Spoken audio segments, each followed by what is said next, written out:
y a esta hora vamos a estar conversando sobre temas internacionales, específicamente sobre la situación que está ocurriendo en este momento en Siria con este diputado de la Asamblea Nacional de origen sirio, Adel El-Sabayar, a quien le damos la bienvenida. ¿Cómo está usted?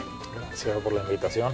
Bueno, toda una serie de noticias han sido reseñadas por agencias internacionales en los últimos días, específicamente este fin de semana, esta decisión de Rusia y China de vetar un proyecto de resolución en el seno de la Organización de las Naciones Unidas, específicamente en el Consejo de Seguridad, un proyecto de resolución que impulsaba a Estados Unidos, y nosotros queríamos que a toda nuestra audiencia usted le explicara qué es lo que está ocurriendo en Siria según su visión, a qué se debe esta crisis y quién la promueve.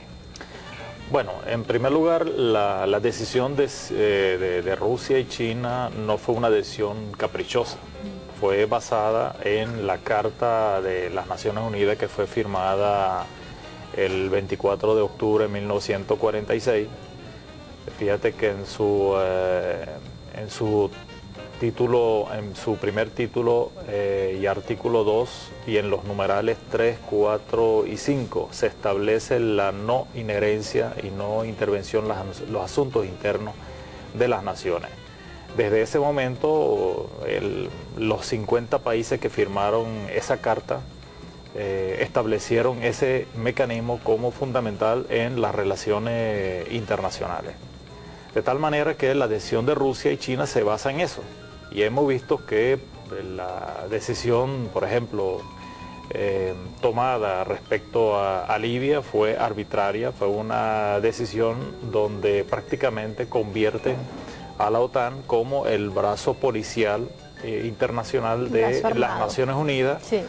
Algo nunca antes visto, es decir, que las Naciones Unidas ante esta situación se convierte en un mecanismo más que utiliza el imperio norteamericano y sus aliados para atropellar a los pueblos del mundo, de tal manera que eso nos obliga a estar en alerta frente a esa situación. ¿Qué es lo que está ocurriendo en Siria en este momento? Se habla de una masacre supuesta en contra del pueblo por parte del gobierno sirio.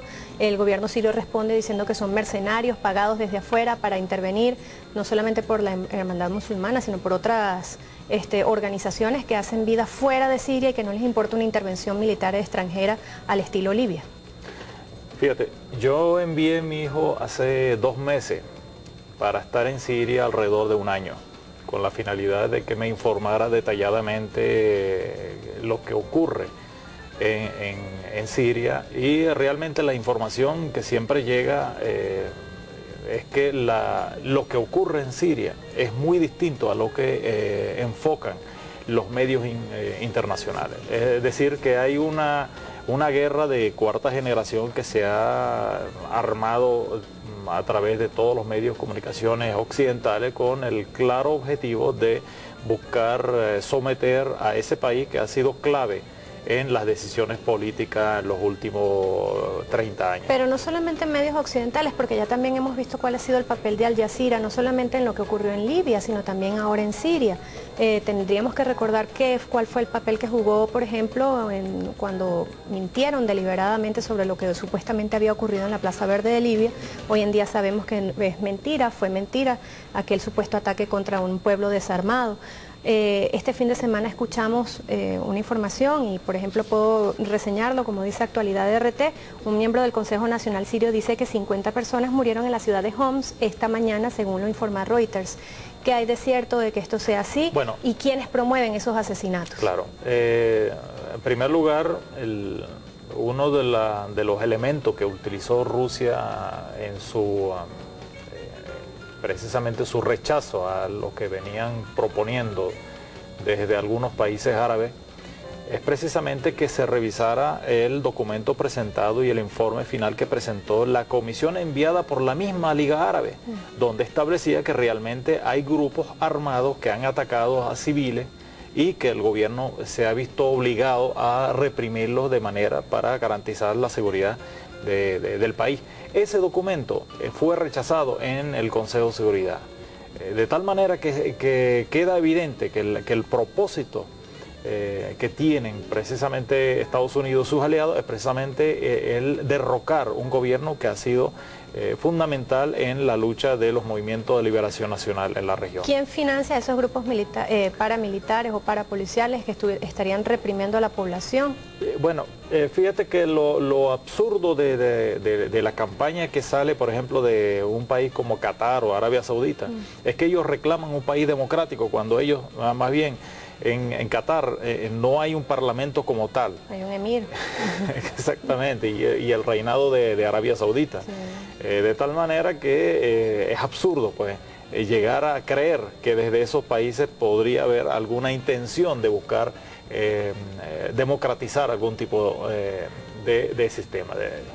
El financiamiento viene, lógicamente, de todas las fuerzas de derecha en el mundo. Y el objetivo de todo esto busca claramente lograr posicionar la mayor cantidad posible de poderes en la región por parte de Estados Unidos y sus aliados con la finalidad de lograr el control de las fuentes de energía. Siria, si nosotros revisamos el mapa, Siria tiene una ubicación geográfica de mucha importancia, incluso para el futuro, después del fracaso de la campaña norteamericana respecto al tema de Chechenia, donde financiaron fuertemente, buscando la división o la separación de esa república de Rusia. A raíz de su fracaso, pues buscaron otras alternativas, que es el caso de Afganistán, donde también fracasaron, producto de la resistencia que ha habido allí, y fracasaron en Irak. Por lo tanto, en esto buscan evitar la posibilidad que se enlacen tres países como Irán, Irak y Siria, que representan prácticamente una cadena de aliados a futuro, a pesar de la imposición que se dio en Irak de un gobierno bajo la bandera norteamericana. Sin embargo, las cosas no le han salido a Estados Unidos como ellos lo han planificado. Ha habido una resistencia en contra de la presencia norteamericana en Irak, y eso fue lo que trajo la salida definitiva del ejército norteamericano de Irak.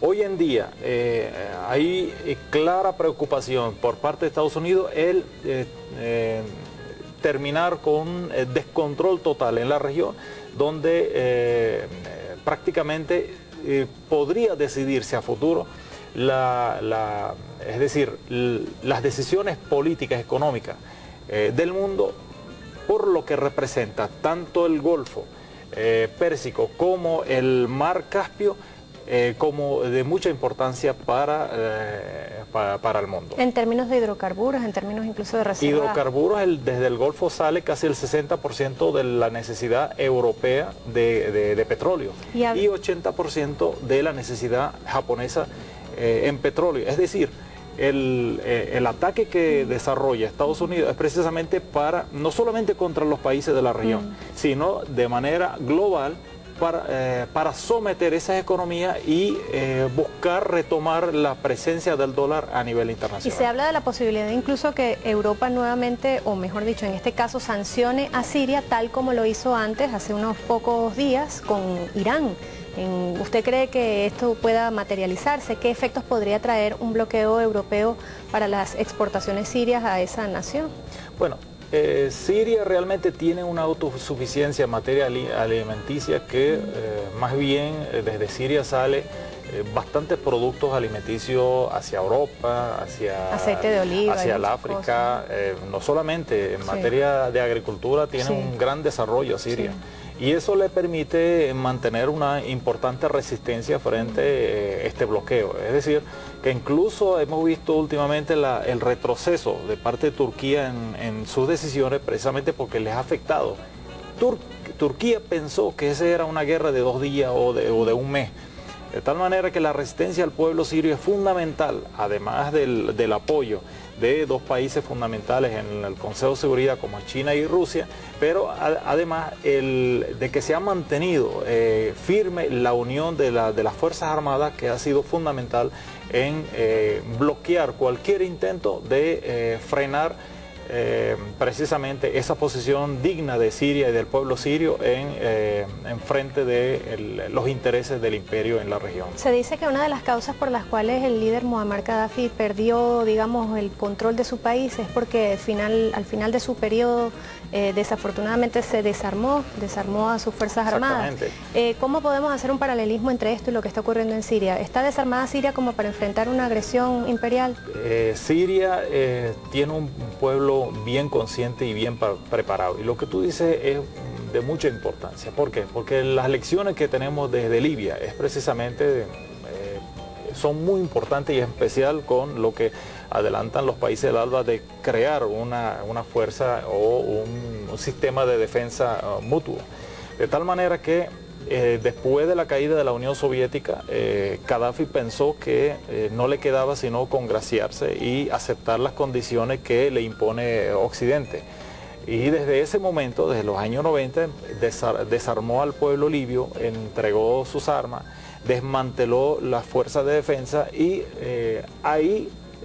y ese es un mensaje claro de que Estados Unidos y sus aliados y los intereses del imperio no tienen límite, incluso con los aliados, para imponer su voluntad sobre estos pueblos. Vimos lo que pasó con Libia, que a veces cuando nos señalan de estar preparándonos precisamente, o de mejorar la capacidad de nuestros soldados, que por eso nosotros, es decir, que cuando el presidente Chávez y las Fuerzas Armadas se llaman bolivarianas y chavistas, pues precisamente porque en la época del comandante Chávez se logró la recuperación de las Fuerzas Armadas, que prácticamente estaban desarmadas totalmente en el país. Bueno, una de las cosas que más llaman la atención de estas resoluciones, estos acuerdos que fueron suscritos este fin de semana en el marco de esta 11ª Cumbre del ALBA que se realizó en nuestro país, tiene que ver justamente con esta condena política que han realizado las naciones que conforman este mecanismo de integración regional en contra de esta política injerencista e intervencionista de desestabilización en contra del pueblo sirio. Vamos a ver qué fue lo que dijo al respecto el comandante Hugo Chávez este fin de semana. Estado y el gobierno de la Alianza Bolivariana ALBA reiteraron su condena a la política sistemática de injerencia y desestabilización en la hermana República Árabe Siria, cuyo fin es imponer por la fuerza al pueblo sirio un cambio de régimen. Los países miembros del ALBA condenan los actos de violencia armada que grupos irregulares apoyados por potencias extranjeras han desatado contra el pueblo sirio, y formulan votos porque la sociedad siria retorne a la calma y se desarrolle en un ambiente de paz. La paz, importantísima para nuestro planeta en estos tiempos, cuando hemos visto agresiones, no solamente desde la caída de las Torres Gemelas, sino mucho antes. Pero vemos aquí en el Correo del Orinoco, la Artillería del Pensamiento, el periódico de la Revolución, cómo se reseña justamente una noticia de la cual ya estaba hablando nuestro invitado el día de hoy. Países del ALBA crearán su Consejo de Defensa. La propuesta, leemos el sumario, formulada por el presidente de Bolivia, Evo Morales, quedó en manos de los cancilleres. El mandatario Hugo Chávez aseguró que el gobierno chino está en disposición de prestar dinero a los intereses de la alianza o a los integrantes de la alianza, y que aceptará que se le pague con recursos como petróleo, oro y hierro. Esos son parte de las informaciones. También reseña este sumario el bloque, que en su contexto de la 11ª Cumbre condenó la injerencia y desestabilización contra Siria, y reconoció, entre otras cosas, el derecho de Puerto Rico a su libre autodeterminación. Pero más allá de todos esos temas, queríamos plantear un poco este apoyo que le está dando el ALBA a una nación como Siria, un poco previniendo lo mismo que se previno cuando ocurrió la intervención en Libia. ¿Cómo ven los países árabes el hecho de que haya unas naciones en este lado del hemisferio que se levantan en contra de estas imposiciones y alzan su voz y dicen, bueno, Siria merece su derecho a la autodeterminación de los pueblos? No sé qué me pasa con la ley. Bueno, en el mundo árabe está dividida la opinión sobre esto. Un sector que lo representan los reyes, los emiratos, que de manera absurda pues ellos llaman a la democracia cuando en sus propios gobiernos, en sus propios países no hay democracia. Y está en los otros sectores que tradicionalmente han tenido una posición de resistencia permanente al imperio norteamericano en la región y al sionismo internacional. Sin duda alguna, en la calle los pueblos realmente reclaman posiciones más dignas de sus mandatarios frente a esta situación y piden que se tome como ejemplo pues precisamente la actitud asumida por los países del mundo, especialmente como lo han sido los países latinoamericanos, en este caso los países del ALBA, frente a situaciones como esa. El mundo va hacia retos muy sensibles, retos que van a comprometer nuestras futuras generaciones y dependiendo de las medidas que se tomen en nuestros países, sencillamente nosotros lograremos mantener la autodeterminación de nuestros países, la libertad, la independencia. El hecho de prepararnos, como lo plantea el presidente Evo Morales, es algo fundamental. Eso nos permite tener una presencia más digna a nivel internacional, frente a los organismos internacionales, de tal manera que a medida que nosotros avancemos hacia una mayor crisis energética en el mundo, y Venezuela, quizás en los actuales momentos, se señala que Venezuela tiene las mayores reservas mundiales, es decir, superamos a Arabia Saudita en reserva petrolera y eso claramente nos coloca como objetivo militar para los Estados Unidos. Pero la política que ha ejercido el comandante Chávez en una relación amplia e internacional donde los aliados de Venezuela son los pueblos del mundo en primer lugar, son los países que creen en verdaderas democracias participativas y democracias populares. Con esos países nosotros realmente vamos a garantizar nuestra independencia, que es lo fundamental. El presidente Chávez en su intervención en la Asamblea Nacional habló bastante de ese tema. Hay que hacer énfasis en el tema de la soberanía, de la autodeterminación, la independencia, que lo repitió varias veces, como hacer un llamado a la dignidad, un llamado a la conciencia nacional para enfocar hacia esos elementos que permiten realmente el fortalecimiento de la capacidad de decisiones de nuestros pueblos en el mundo. Muchísimas gracias, Adel El Zaballar, esta clase que nos ha dado en la mañana de hoy sobre todo el tema sirio y también sobre la geopolítica internacional que tiene que ver con el tema petrolero, en el cual Venezuela, por supuesto, siendo, como usted lo dijo, primer productor de petróleo del mundo, pues tiene una importante trascendencia. Nos enseña permanentemente el comandante Chávez. Gracias por haber venido. Adel El Zaballar, diputado de la Asamblea Nacional por el Partido Socialista Unido de Venezuela, de origen sirio, contándonos todo lo que tiene que ver con esta crisis que se ha generado. Estamos seguros que la paz se mantendrá y de esta manera los pueblos del mundo podrán en algún momento lograr su definitiva independencia.